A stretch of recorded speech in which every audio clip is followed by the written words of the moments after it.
Go ahead and get welfare, you poor thing. Those were the last words they threw at me before leaving. As they walked away, it felt like the weight of the world had collapsed onto my shoulders. I couldn't shake Greg's earlier statement. Even though you've always been independent, I felt like my pride as a man was wounded. From now on, I'm going to build a family with Brandy. Let's get a divorce. I signed the divorce papers, formalizing the end of our 18-year marriage. But as the shock wore off, I decided to pursue the division of our property. During a meeting with a lawyer, my sister, Brandy, had the audacity to demand her share of our assets. However, the lawyer's response caught us all by surprise. He burst into laughter before saying, "Aren't you the one living off welfare?" Brandy's face went pale, and she let out a horrified scream when the lawyer placed a stack of documents in front of her. "I'm Erin Anderson, I'm 45, and my now ex-husband Greg is 42. We were married for nearly 2 decades and have a 17-year-old daughter, Jenny, who's in high school. Greg and I met through work at related companies. At first, I saw him as a younger brother figure, but as time went on, our bond deepened. We eventually had Jenny, thinking we'd enjoy a peaceful life together once she grew up. But everything changed the day my sister, Brandy, appeared unannounced, suitcase in hand. Unlike my brother, I've never been able to get along with Brandy. She constantly undermined me, taking my belongings, my friends, and even my boyfriends. I'd moved to New York, earned my real estate license, and built a life of my own, hoping to keep her at a distance. Greg and I even opted for a private wedding to avoid her inevitable drama. But somehow, Brandy always found her way back into my life, like a shadow I couldn't outrun. "Wow, Erin, this is a nice house. Did you buy it yourself?" Brandy's voice cut through my thoughts as she wandered through our home. She didn't wait for a response. "I'll be staying in this room. It's perfect." I protested, but it was pointless. Today was a holiday, so Jenny was at school, and Greg was still at work. "Please leave before they get home," I begged, knowing my words would fall on deaf ears. That evening, Greg and Jenny returned to the house to find Brandy there, lounging like she owned the place. Who's this?" Greg asked, confusion written all over his face. Brandy flashed her practiced smile. "I'm Erin's sister, Brandy. I found your wedding photos at Mom's house and thought I'd drop by." Greg, knowing my complicated relationship with Brandy, looked uncertain, but soon enough, she spun a sob story about losing her job and needing a place to stay. Despite my protests, Greg and Jenny's sympathy won out. "Well, if it's just for a little while, I guess it's okay," Greg reluctantly agreed. And just like that, my sister wormed her way into our daily lives. She refused to help out around the house and even started taking money from my wallet without permission. I confronted her. "If you need something, at least ask before taking my money," I demanded. But Brandy only sneered. "Why should I? It's mine now." I held on to hope that she'd find a job and leave, but she never even bothered looking. Meanwhile, Greg's overtime hours at work didn't seem to reflect in his paycheck, and I began to suspect something was off. I asked him about it. "Your salary doesn't include overtime, right? Should I speak to HR about getting you the right pay?" I tried to keep my voice calm. Greg's response was sharp, out of character. "I'm paid for my overtime. There's nothing wrong with my salary." The sudden defensiveness in his voice unsettled me, making me question everything. My sister was draining our resources, and Greg was growing distant. As my concerns mounted, I even spoke to my parents, who felt guilty for unintentionally revealing our marriage to Brandy. Despite the distance I had put between us, she had still found a way to invade my life once again. She must have planned this the moment she saw our wedding photos, I muttered to myself, realizing she had no intention of leaving. A darker thought crossed my mind. What if Brandy hadn't been fired at all? What if she'd quit just to freeload off us? If that was the case, I needed to act quickly before she tore my life apart once again. "You said you were fired, but wouldn't you be eligible for unemployment benefits if you were enrolled in employment insurance?" I confronted her one day, trying to make sense of her story. "I've always worked part-time, so I wasn't enrolled in anything like that. That's why I'm in trouble," Brandy shot back, her voice defensive as she shifted the blame onto me. Her twisted logic left me speechless, and suddenly everything clicked. Her never-ending job search had always been a sham. 3 months into her stay, my worst fears were confirmed. I discovered Greg and Brandy were having an affair. A cancelled meeting led me to a cafe where I saw them together, holding hands, laughing, completely oblivious to the world around them. The betrayal hit me like a punch to the gut. It's unthinkable, a brother-in-law and sister-in-law acting like that. I confronted them both later that night, my voice trembling with anger.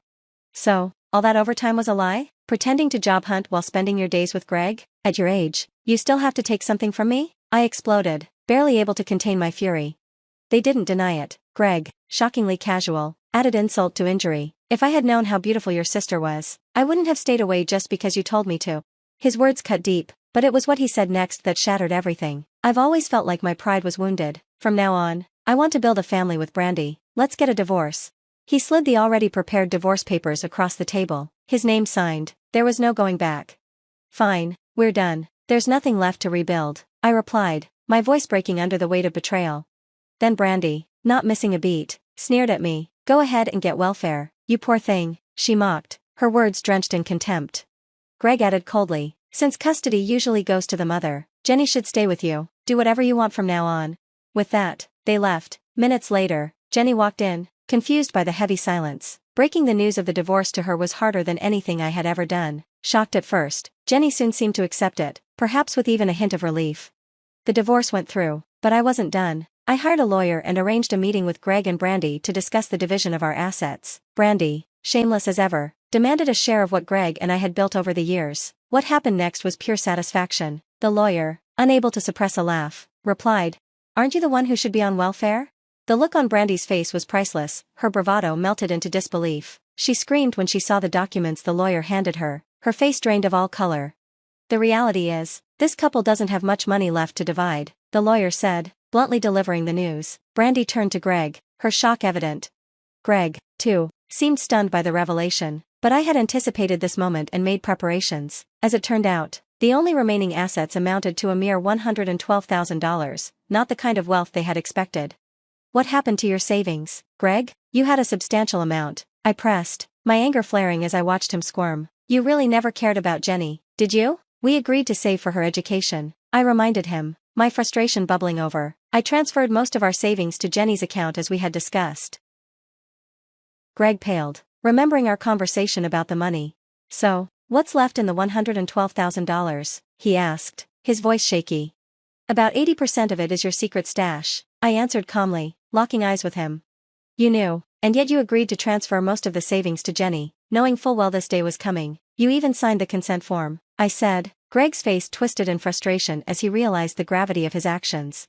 "It felt strange when you asked me for that consent," Greg muttered, scratching his head, clearly regretting his ignorance. But it was too late. His signature made the transfer legally binding. The lawyer confirmed that the money now in Jenny's account was off limits. It was no longer considered marital property. I had ensured Greg and Brandy wouldn't touch a penny of it.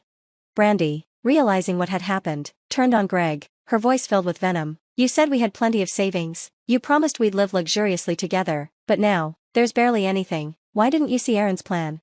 Greg avoided her gaze, too ashamed to answer. Throughout our marriage, Greg had contributed very little financially. He carried student loans, and I had supported the household. We had agreed early on that I would manage living expenses while he focused on saving for our future. Yet, after all these years, Greg's savings amounted to barely $10,000, far less than the $100,000 he led me to believe. As I sat there, watching Brandy's shock turn into rage, I realized something. I no longer cared. The money, the betrayal, it was all behind me now. I had done everything to secure Jenny's future, and that was all that mattered. Brandy, unsure of what to do next, trembled with frustration, realizing her dreams of a luxurious life had evaporated. All that was left for them was $112,000, and the consequences of their actions. I decided it was time to reveal another truth. Looking directly at Greg, I spoke hesitantly, unsure whether to mention it but knowing it had to be said. "Greg, aren't you planning to quit your job?" His reaction was immediate. He looked visibly shaken. "How do you know?" he stammered, glancing around nervously. "I started to suspect when I noticed your lack of overtime pay and a strange section on your payroll slip. It also didn't escape me that you've been using a large chunk of paid leave all at once, which is unusual for you. You've never taken more than the bare minimum of time off. That's usually a sign of someone preparing to resign." I paused, letting the weight of my words sink in. I had suspected for some time that Greg planned to quit his job, hoping to walk away with a nice severance payout after the divorce. I asked pointedly, "Is that what you're doing?" Greg's face flushed with guilt, confirming my suspicions perfectly. I couldn't help but smirk. "Well, you were my husband. You should at least know what kind of job I have and how much wealth I've accumulated. To think you'd rely on that while cheating on me, and even planning to resign? You really haven't thought this through." Greg's face turned red, and the lawyer's earlier remark about welfare hit a nerve. If two unemployed individuals come together, they end up on welfare, the lawyer quipped, adding salt to the wound. Brandy, realizing the precarious situation, suddenly shouted, "Wait a minute, if you can cover Jenny's college expenses and our living costs, you must be hiding something. Come on, confess, you're hiding assets, aren't you?" Greg, emboldened by Brandy's outburst, chimed in, "That's right, Brandy actually owns real estate. We should be dividing those assets too." I almost got tricked. The absurdity of their claims left me speechless, but the lawyer couldn't help but chuckle, clearing his throat. He began to speak plainly. "Greg, as Aaron's ex-husband, you should know that Aaron owns real estate through her company, not personally. A corporation and an individual are separate legal entities. Aaron's company assets are not marital property and cannot be divided. Realizing the mistake, both Greg and Brandy turned pale. The lawyer continued, what we can divide are personal assets like cars, houses, and cash. And since Greg and Brandy have practically admitted to their affair, Aaron has every right to demand compensation from both of you. Their faces contorted in disbelief. Isn't that too much? It was just a few months, they protested. I cut in. Who decided that the affair only counts for a few months? Greg, you took time off work to secretly date my sister, and Brandy didn't even bother to properly job hunt, choosing instead to live off my money. Remaining professional, the lawyer set the compensation amount at $10,000 from Greg and $3,000 from Brandy. Shocked, they hastily agreed, desperate to get the conversation over with, but the matter wasn't settled in a day. 2 weeks later, we reconvened. Brandy, now more defiant, demanded, give me the house and the car, then Greg can get his $122,000, and I'll pay the remaining $1,000. How's that for property division? Her demands were so absurd that I nearly laughed, but I kept my composure. The house still has a mortgage and needs upkeep to retain value if sold. The car is only 5 years old and in great condition. Giving those to you would be a loss for me. Sister, did you even do the math? If you were selling the house and the car, you wouldn't be making such ridiculous demands. You're the cheating party here, and you have no right to make these claims. Turning to Greg, I added, the house is under my name. I bought it before we got married, so no matter how you spin it, it's mine. As for the car, if you want it, you'll have to pay me half its appraised value. That's how property division works. Greg finally showed a sliver of thoughtfulness, pleading, can't you just give us enough money to start over, please? His apology was shallow. He just wanted to avoid more trouble. Your apology means nothing, I said coldly, and given your attitude, it seems you don't want to pay child support for Jenny either. Why should I worry about your living expenses? Realizing they couldn't sway me, they reluctantly signed the papers. Weeks after the settlement, Brandy called me again, her voice laced with frustration. Why does Greg have so much debt? Weren't you covering the living expenses? What's going on? I explained patiently what should have been obvious. Greg had barely saved anything despite our years together. He had less than $10,000 saved. He probably bought things on credit without you knowing. Brandy, eager to vent, continued, yes, he took out loans to buy brand name items, and his credit card was on revolving payments. It's a mess. How did he push this debt onto me? You're the one who stole him, remember? I replied with a half laugh. Brandy fell silent. It seemed Greg had been hiding debts I didn't even know about. Now, they were her problem, and I couldn't help but feel a bitter sense of justice in that. Oh, and there's something else I haven't told you, Brandy, I said, noticing her growing unease. Greg mentioned he's working in construction now, as a sole proprietor. While that means his income and residence taxes are deducted, he's responsible for managing his own payments, like health insurance and the national pension. Being self-employed myself, I've always taken care of my national pension and health insurance, and I did the same for Jenny when Greg left his job in real estate. But it turns out Greg hasn't been paying his national pension for a year since switching jobs. Brandy listened, her expression tight with frustration. I continued, I was covering the health insurance, so we had no issues there, but a national pension demand notice arrived at our house. I contacted Greg to ask if I could open it, and it was exactly what I suspected, a demand notice he'd been hiding. I had assumed he was taking care of it, just like I was handling my own, but no, when I called him about it, he nearly broke down, begging for help. National pension costs that much? You're kidding, right? I can't pay this. We were a family, weren't we? Can't you do something, please? Greg had pleaded, his voice dripping with desperation. The nerve of him to say that, I shot back, the same man who abandoned his wife and child asking me for help. My words silenced him, leaving him with nothing to say. Over the phone, Brandy, too, seemed to lose hope as the reality of their situation began to sink in. You'll have to figure it out yourselves, I said, calmly ending the call. Later, Greg called again, this time complaining about the high taxes on the car I had kept after the divorce. Maintaining a car costs this much? He whined. The taxes are in the hundreds, and the vehicle inspection is so expensive. Isn't it tough? I responded dryly. No, I'm not taking the car back, I added before hanging up. After that, he started sending emails, pleading for help, but after I warned him that I would report his messages as harassment, he stopped altogether. Their divorce turned into a circus of petty arguments, dragging on for months. In the end, Greg declared bankruptcy. Luckily for me, I had already secured my compensation. Jobless, penniless, and now homeless, Greg refused to apply for welfare out of sheer pride. As for Brandy, the fallout from her selfish choices caught up with her quickly. After stealing her sister's husband and divorcing within 3 months, she was shunned by friends, family, and relatives. Her attitude and refusal to take responsibility made job hunting impossible. Whenever she did find part-time work, Her domineering personality got her fired almost immediately.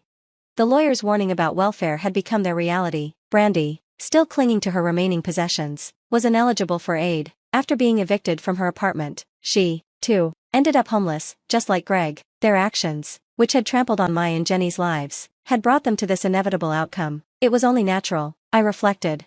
Now, it's just me and Jenny, and our lives have returned to a peaceful normalcy. Jenny, relieved after Greg, who never supported her but always criticized her studies and ambitions, was finally gone, flourished. She passed her entrance exams and is heading to an Ivy League university this fall. As I watch her prepare for this new chapter, I'm filled with pride and a renewed sense of purpose. At 46, busy with work and still in good health, I feel more motivated than ever to keep moving forward.